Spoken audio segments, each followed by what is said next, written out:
Welcome, everyone. Please take a seat. Apparently, there's more coffee being brewed, so you won't miss out. You can always get up and go get some. I just want to thank you so much for joining us this morning for the 2019 Bipartisan Tech Policy Summit. As many of you know, Deb Socia is the brainchild behind these conversations. We've been having them on a much smaller scale for several years now.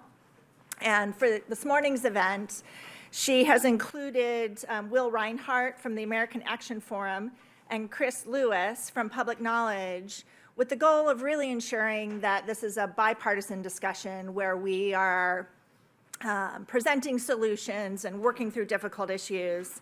And I'm excited that we have so many people here this morning to participate. My name is Staci Pies, and it's my privilege and pleasure to welcome you here this morning on behalf of Google. We're delighted to host this event. We've done two of these. I lost track last night when I was preparing. And we were a little concerned because of what folks are calling the snurlo. I don't know if you've heard this term. I think it's a little strange, but we were worried we'd get a drop off, and instead we have an impressive crowd and a lot of enthusiasm. And I'm especially grateful to those government employees who were able to make it this morning.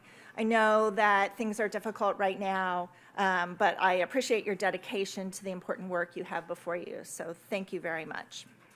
The three issues we have on the agenda for today, rural broadband deployment, privacy and security, and spectrum management, are of critical importance to both broadband deployment and adoption. We need to get these policies right in order to ensure that we can bring broadband to people around the country and that people want to use the services that are delivered over those broadband connections.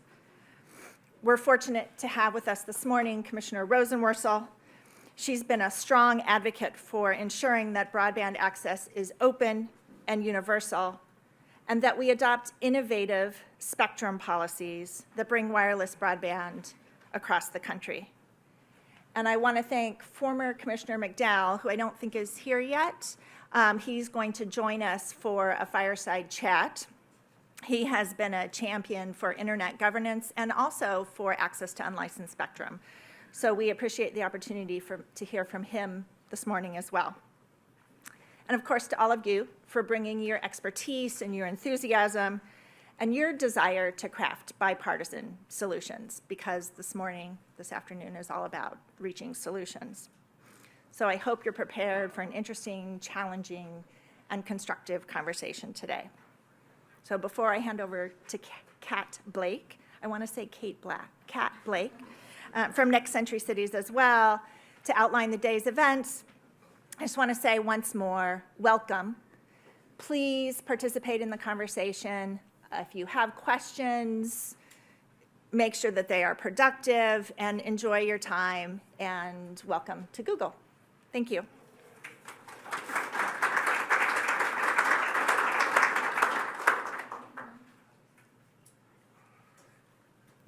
Thanks, Staci. Good morning, everyone, and welcome. My name is Kat Blake, and I'm the Policy and Program Manager at Next Century Cities. Thank you so much to everyone for joining us today in a discussion of bipartisan goals for the 116th Congress. We're really looking forward to talking about areas of commonality, specifically around rural broadband, data privacy and security, and spectrum legislation. We'll kick off the day today with a keynote conversation with FCC Commissioner Jessica Rosenworcel, followed by a keynote conversation with Blair Levin and Robert McDowell. We'll then take a short break before both our rural panel and our data privacy and security panel. And then we'll take another short break to grab lunch before coming back in this room for our final panel of the day, which will be about spectrum. We have a series of thanks to get our day started today. First, I'd like to extend a big thank you to Google for welcoming us into their space, and to Staci Pies for all of her help pulling this day together. I'd also like to thank our sponsor, Magellan Advisors, our lunch sponsor, Wi-Fi Forward, and our webcast sponsor, the Internet Society, for making all of this possible, with a special thanks to Jolie McPhee and Dustin Phillips for live streaming our day today. And last but not least, a thank you to our partner organizations, Public Knowledge and the American Action Forum, for working with us to put together a balanced and productive event. Before I turn it over to our partners to get our day started today, I have a few day of details to go over. First, as you've likely noticed, we do have a packed room today, and we want to make sure that every seat is filled. And we are asking folks to take the seats in the middle first. So if you're standing or if you'd like a middle seat, please feel free to fill in there. Next, Wi-Fi details are always important. Today you can use the network Google Guest, and there is no password to join.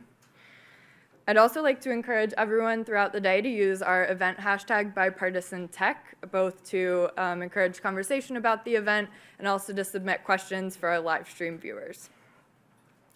Finally, I'd like to welcome everyone who is joining us via live stream today and give a shout out to Ann Tracy with the Blandon Foundation, who's hosting a remote viewing of this event in St. Paul today, and to our colleague Jess Del Fiacco for being with them as well. Thank you guys so much for helping us to spread this conversation beyond DC. And for all remote viewers, please do use the hashtag to submit your questions today. The live stream is available on Next Century City's Twitter if you'd like to share it with any colleagues or refer back to it after the event. And with that, my thanks again for being here today, and I will hand it over to Deb and Will to get us started. Thank you.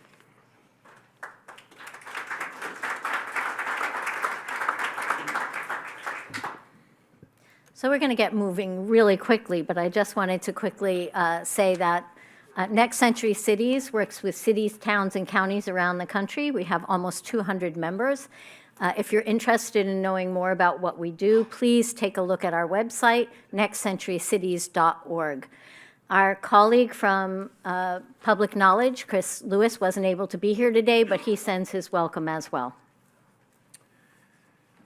And one quick note about my organization, the American Action Forum. You can go to our website, theamericanactionforum.org. We do a lot of policy, and we have a number of different issues that we focus on, including budget, tax, healthcare, and obviously tech issues. So if you have any questions, please let me know, and also find me at any point today. I'll be walking around.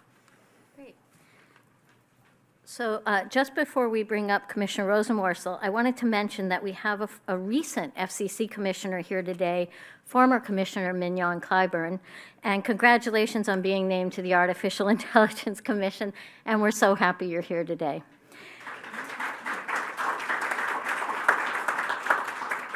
So our first keynote conversation is with FCC Commissioner Rosenworcel. She was a commissioner from 2012 to early 2017, and then came back again in August of 2017. But prior to that, she served as Senior Communications Counsel for the Senate Committee on Commerce, Science, and Transportation. And before joining the staff of the committee, she was legal advisor to FCC Commissioner Copps, and also served as legal counsel to the chief of the Wireline Competition Bureau and attorney advisor to the Wireline Competition Bureau. So, Jessica Rosenworcel, please join me on stage.